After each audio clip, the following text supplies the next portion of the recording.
Втор ден гори Скопје, овој пат депонијата во Волково. Пристигнавме по дојава од жителите дека ѓубриштето гори, но не бевме сами. Речиси во исто време стигна и полн камион смет од општината. Кога не забележаа, се предомислија и него историја сметот, па стиснаа на газ и избегаа.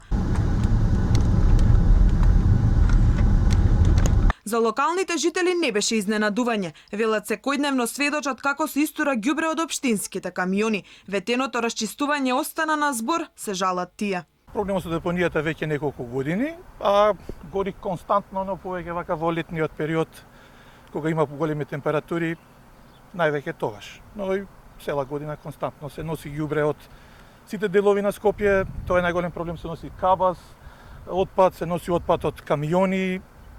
Сега да кажем и од нашата општина, но и од другите општини се носи доста отпад. Депонијата не само што постојано гори и го загадува воздухот, ја загадува и реката Лепенец, бидејќи шутот најчесто завршува покрај коритото.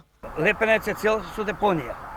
Потечението на Лепенец е тука и загадено е, не може ни риби да фаќаш, да речеме, луѓе, наместо дека да биде да има шеталиште, да речеме, да има внуци да си ги прошета човек покрај реката, да видат Лепенец, да го видат. Они не може од депонија да го видиме Лепенец, да го видат они.